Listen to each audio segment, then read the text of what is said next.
This is the second passage from this prep test, and this one, as we can see, is an A-B passage.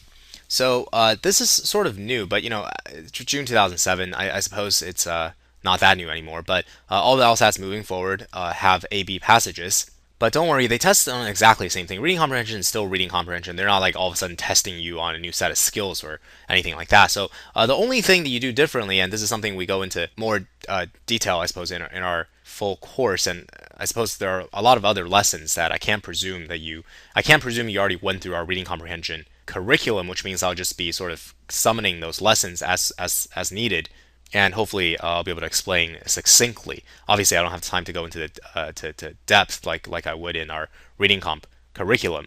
But anyway, so for A/B passage, what I would do is I scan the questions quickly. It doesn't apply here, but sometimes, on A/B passages, some of the prep tests, you'll see, like, say, question 10 that asks just about passage B. So it doesn't ask about passage A at all, right? Whereas all the other questions ask about both A and B, which is the vast majority of questions. They need you to consider both information from both passage A and B together. So if 10 asks just about B, then what I would do is I wouldn't read A first. I would just forget about A, and then I would just read B first, and then having read just B, knowing nothing about the information in A, I'm able to answer question 10 faster and more accurately, because I promise you, in questions like that, there are answer choices that call upon information from the other passage, which those you'll just look at those answers, you'll be like, what? I see, because you haven't read them, so you won't fall into that trap, which is a really great strategy, but doesn't always work. Like, for example, with this passage in this set of questions, every single question asks about both passages. Okay, so let's read this together, and like I said, I'll just, I guess, do quick lessons on the theory, on the ideas that you need to know. So the two passages discuss recent scientific research on music. They're adapted from two different papers presented at scholarly conferences. Okay, great. So we know already that this is going to be a science passage. A science passage which takes for its subject matter music. So something you need to know about all science passages on the LSAT, they all have this structure which they borrow from science, of phenomenon and hypothesis. So pretty much every science passage is going to talk about, hey, we identified this phenomenon, this thing that actually occurs in our world, and we don't know why it occurs. Why does it happen? And it's begging for an explanation. And we call this explanation a hypothesis, which is what scientists do. They come up with a hypothesis. They're like, oh, you don't know why this phenomenon exists? Let me come up with a causal story for why this phenomenon exists. So that's my hypothesis. And of course, some other scientists are like, well, you are wrong. My hypothesis is better. My hypothesis explains the phenomenon. So it's sort of constant battling out of hypotheses to explain phenomenon. So you really, really want to keep that in mind when you're reading, when you realize you're in a science passage territory, because science passages tend to give students sort of just the most trouble. But I think with this framework, it actually helps a lot. It helps, you get to hang stuff on it. Okay, so let's read the passage and you'll see what I mean, or hopefully you'll see what I mean. Did music and human language originate separately or together? That's the question. So see, already we've identified the phenomenon. Phenomenon is the existence of music, existence of human language, and we're trying to answer the question of whether or not they originated together or separately. So both systems, music and human language, that's the two systems that they're talking about. Both systems use intonation. By the way, this is what we call, I know this is a very simple example of this, but this is what we call in our lessons, in our grammar lessons, referential phrasing. In reading comp, there are a couple of ways for the test writers to lose you as you're reading. And I know we all like sort of read, and then like 20-30 seconds later, our eyes have moved from here to here, but our brain has no processing, had not done any processing at all for the past like 20 seconds. So that's called getting lost. And they have very, very mechanical ways of losing you, that this reading comp passages do. One of which you see right here is the use of referential phrasing. Both systems doesn't actually say anything. All it does is it points to something that was talked about previously. So whenever, and like I said, this is an easy example of that, but there are plenty of hard ones. I don't know, maybe we'll see one later. But every time you encounter referential phrasing, make sure you actually go back to what it's referring to. Otherwise, you will get lost. So, okay, so here it says both systems, music and language, use intonation and rhythm to communicate emotion. All right, so those are, there's like one point of similarity. Both can be produced vocally or with tools. Another point of similarity. And people can produce both music and language silently to themselves. So 3 points of similarity is what the first paragraph tells us. Right, so we're opening up the conversation of, did music and human language originate together or separately? And at this point, all we have is 3-point similarity. I mean, maybe together, I guess? I don't know. But you always want to try to anticipate where the passage is going to go, if for nothing else, just to keep your mind on task and keep yourself focused try to anticipate what the next paragraph is going to say. So let's read the next paragraph. Brain imaging studies suggest that music and language are part of one large, vastly complicated neurological system for processing sound. See, we posed the question already. Did music and human language originate together or separately? Now we're getting details about the empirical world, about facts, about observations, data. Right? We did some brain imaging scans. This is fact. Music and language are part of one large, vastly complicated neurological system for processing sound. Okay? So it seems like they're leaning towards the answer of same. It seems like it, but I don't want to say it until they say it. I'm not gonna put words in the author's mouth. But this is all the process of staying engaged and trying to anticipate. In fact, fewer differences than similarities exist between the neurological processing of the two. This statement I had to read twice because this is what we call a comparative statement. In our grammar lessons, we teach how to make sense of comparative statements. So here, fewer differences than similarities exist between neurological processing of the two. See, another referential phrasing, processing of the two meaning music versus language. So they're saying in the neurological processing of music and language, there are differences in how they're processed and there are similarities in how they're processed. Which one is more? Are there more differences than similarities, or are there fewer differences than similarities? You see, and the answer is there are fewer differences than similarities. So in the neurological processing of music and language, they actually share way more things in common than they do not in common. So very similar.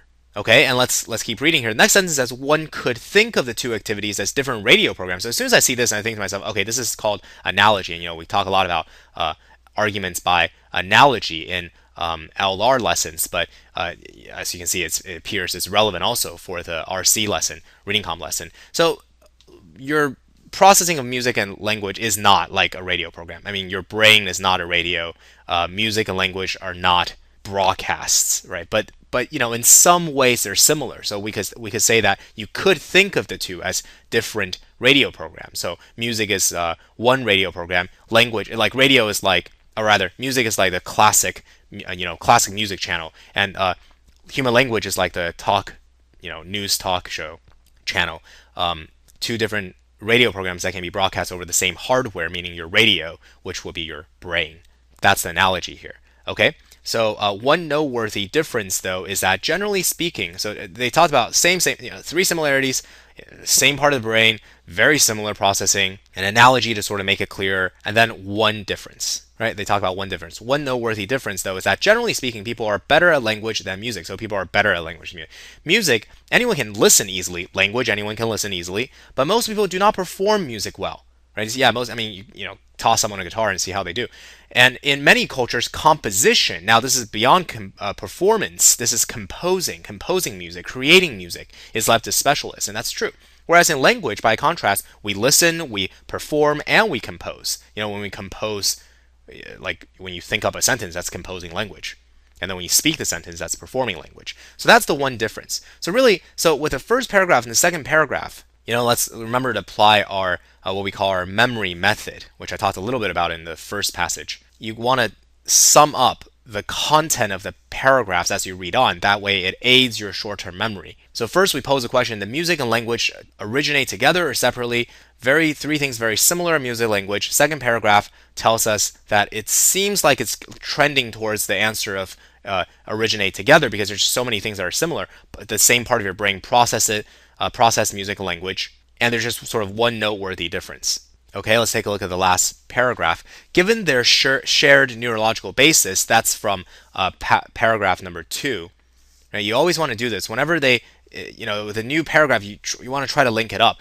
How do we know that they share neurological basis? Well, that's this stuff that they're talking about, the same neurological system for processing sound. So given what we already know from paragraph 2, it appears that music and language evolved together as brain size increased over the course of hominid evolution. So here's finally we get the author's hypothesis. And the phenomenon, the question poses together separately, and the author's answers, together. Some other I don't even know what evolutionary biologist, linguist might answer differently, or even neurobiologist. But anyway, so this author is telling us that it's together as brain size increased over the course of hominid evolution. Okay, but the primacy of language over music we can observe today, right? The author is saying language has primacy over music. Now, what does that mean? right? What does that mean? Language had primacy over music. It just means that it probably, I mean, you have to use your imagination, right? Because he doesn't actually explain. And this is a huge part of reading comprehension, part of comprehending what you're reading is you have to, if something's a little unclear, like this word primacy, you have to start making up what possibly it could mean. So I'm thinking, well, we use language way more than we use music, or we engage with language way more than we engage with music. When you read emails, when you talk to someone, when you read anything online, right? And how often do you listen to music? Certainly less than how often you engage in language. So I think that's what primacy means. But anyway, so he's saying that this primacy suggests that language, not music, was a primary function natural selection operated on. So the idea is that, okay, so now we think it's together, but language is obviously way more functional than music is. So the author thinks that what happened was music, because it didn't have a lot of adaptive value, just coattailed off of language because they sort of, see, we said they're processed in the same part of the brain. So the idea is that if language conferred a lot of survival advantage and it was selected, music just happened to got carried along with it. That's his hypothesis. So that's the rest of this just details of the hypothesis. All right, so we actually have a pretty good understanding of the first passage. A question is posed, the music and language evolve separately or together, and we have some empirical data, some evidence, and then to support this hypothesis that they evolve together, and there's some details about this hypothesis. Okay, so now we want to read passage B, and the whole time you want to be thinking about how is passage B related to passage A. That's for sure a question that they will ask for every single one of these comparative passages. How are they related? And there's so many ways in which passages can be related, but let's sort of keep that question in mind as we read this. So passage B says, Darwin claimed that since neither the enjoyment nor capacity of producing musical notes are faculties of the least practical use to man, right? So enjoying music, producing music, but it's just practically not useful to man. They referring to, let's see, what is this? I guess the enjoyment, they referring to the enjoyment and the capacity, referential phrasing. So the enjoyment and the capacity of producing music must be ranked among the most mysterious with which he is endowed, he being man. So the idea is that Darwin can't explain how music came to be, because his way of explaining is, like evolution's survival advantage, but it doesn't have any survival advantage, no practical use. So Darwin thinks it's mysterious why we have this capacity for music. So I, being the author, suggest that the enjoyment and capacity to produce are faculties of indispensable use to mothers and their infants. So whereas Darwin said the enjoyment and capacity, they are not very practical, the author says actually they're totally essential. They're indispensable to mothers and infants, and that it is the emotional bond created by the interaction of mother-child, right? This emotional bond via musical notes, via enjoying and producing. I should have circled producing, not capacity.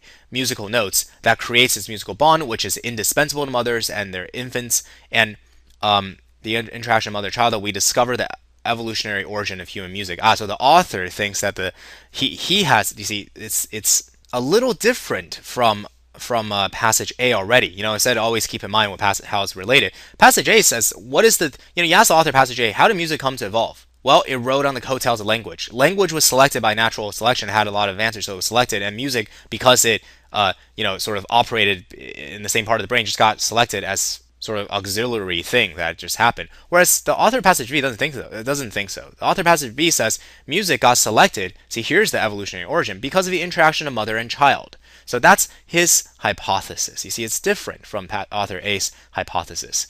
So okay, second paragraph says even excluding lullaby. So I kind of want to. So at this point, I'm thinking you're probably going to go into detail about this hypothesis, right? I mean, this hardly is. Well, I just don't know very much.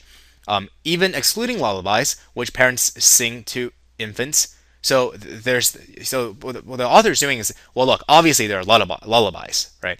Mothers sing to their infants lullabies, so that's one obvious use. I don't want to have to talk about that, but let's talk about things that are not so obvious, right? Human mothers and infants under 6 months of age engage in ritualized sequential behaviors involving vocal, facial, bodily interactions. So this is stuff that's not lullabies, other types of interactions. Using face-to-face mother-infant interaction filmed at 24 frames per second, researchers have shown, so he's giving us data now. He's giving us empirical evidence to support his hypothesis. What does the researcher have to show? Mother and infants jointly construct mutually improvised interaction in which each partner tracks the action of others. So this is a very, very long sentence. So I guess that's how they are interacting. And I don't really see why this supports this hypothesis. This just says mothers, infants, they improvise interactions. But like, how's this musical anyway? Such episodes, referential phrasing, referring to these things. Such episodes last from 1/2 second to 3 seconds and are composed of musical elements. There you go. Right, so that's why this is relevant. I mean, just reading the sentence, you're thinking like, how is this relevant? But it's because when they're doing this, such episodes, referential phrasing, there are musical elements involved, variations in pitch, rhythm, timbre, volume, tempo. So these are all the musical elements. Okay, great. So we have our hypothesis that music developed because of the emotional bond it created between mother and child. That's the evolutionary origins of music. And then that's the author's hypothesis. To back it up, he gives you some research from scientists that study mother-child interactions to say evidence to back up this hypothesis.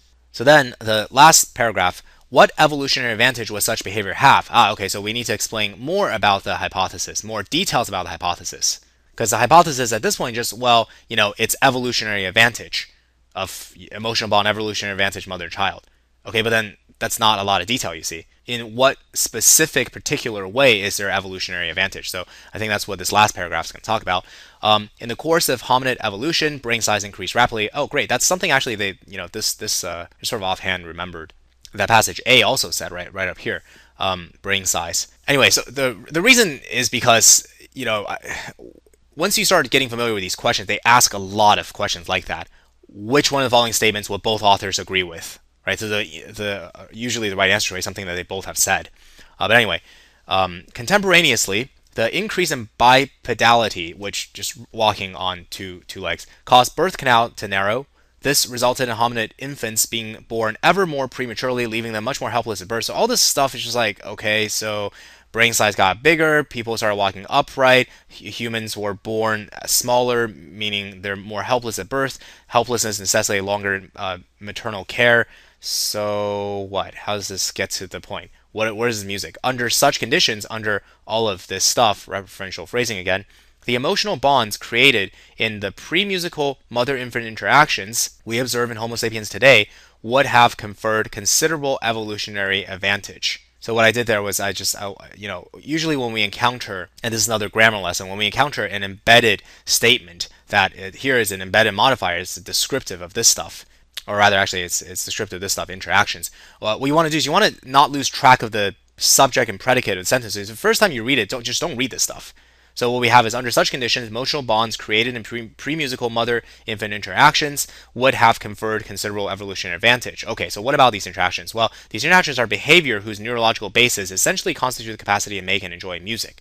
Okay, it's because of the emotional bonds that we get considerable evolutionary advantage. And these emotional bonds are formed on the basis of behavior whose neurological basis essentially constitute capacity to make and enjoy music. So these emotional bonds are attributable to music. So, to be honest, I'm a little disappointed in this third paragraph because I was hoping to get a better explanation of this hypothesis. Because if all you're going to say is just it's because of the emotional bond, we already got that in the first paragraph. It's because it creates emotional bonds between mother and child. That's evolutionary advantage. And here it just seems like they're just saying it again.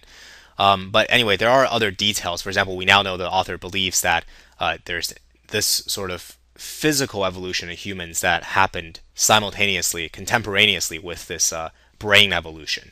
All right, so at this point, we're ready to look at the questions. So let's do that.